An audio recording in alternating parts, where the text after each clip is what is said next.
जय श्री कृष्ण। श्रीमद् भगवद गीता अध्याय 4 श्लोक संख्या 30 और 31। चलिए शुरू करते हैं। सर्वेप्येते यज्ञविदो यज्ञक्षपित कल्मषा यज्ञशिष्टामृत भुजो यान्ति ब्रह्म सनातनम् नायं लोको अस्ति यज्ञस्य कृतो अन्य कुरुषत्तमः। कह रहे हैं कि ये सभी यज्ञ, जितने भी टाइप के यज्ञ बताए, वो यज्ञों में सब क्या करते हैं? सर्वेप्येते यज्ञ विदो, ये सभी यज्ञ करने वाले यज्ञों का अर्थ जानने के कारण क्या होता है? यज्ञ क्षपित कल्मषा, यज्ञ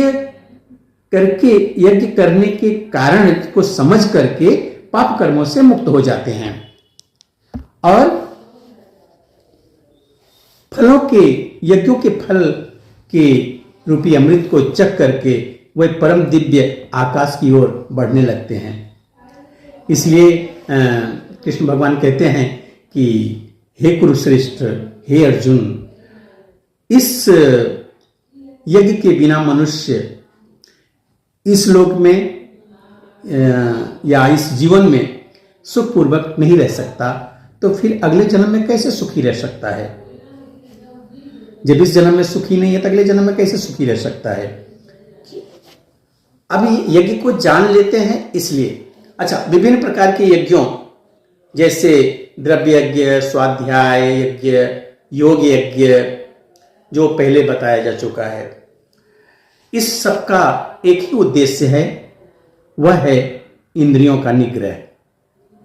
इंद्रिय वृत्ति ही भौतिक अस्तित्व का मूल कारण है।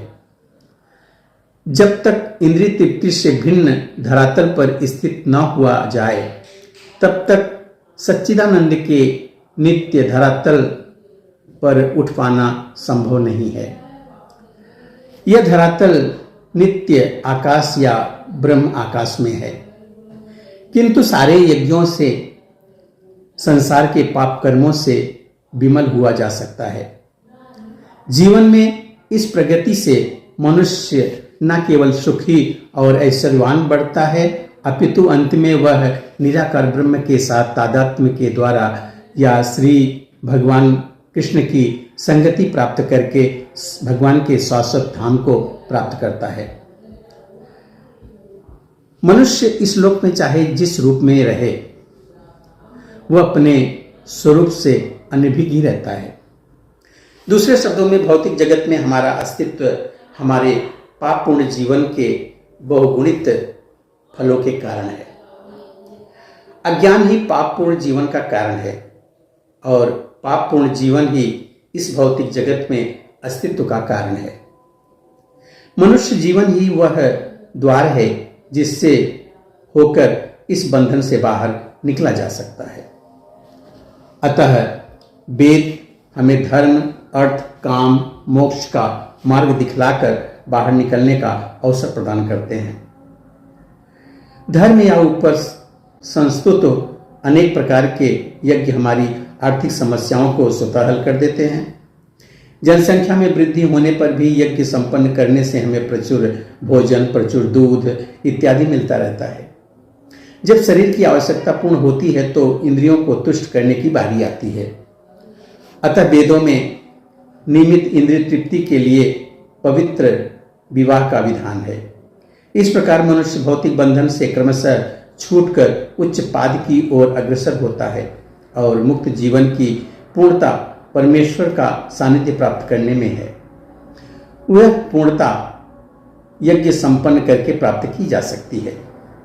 जैसा कि पहले बताया था, फिर भी यदि कोई व्यक्ति वेदों के अनुसार यज्ञ करने के लिए तत्पर नहीं होता, तो वह शरीर में सुखी जीवन की कैसे आशा कर सकता है? फिर दूसरे लोक में, दूसरे शरीर में सुखी जीवन की आशा तो व्यर्थ ही है, क्योंकि स्वर्ग में भिन्न भिन्न प्रकार की जीवन सुविधाएं हैं और जो लोग यज्ञ करने में लगे हैं उनके लिए तो सर्वत्र परम सुख मिलता है, किंतु सर्वश्रेष्ठ सुख वह है जिसे मनुष्य कृष्ण भावनामृत के अभ्यास द्वारा वैकुंठ में जाकर के प्राप्त करता है। अतः कृष्ण भावना भावित जीवन ही इस भौतिक जगत की समस्त समस्याओं का एकमात्र हल है। मिलते हैं अगले वीडियो में एक और श्लोक के साथ। तब तक के लिए जय श्री कृष्ण।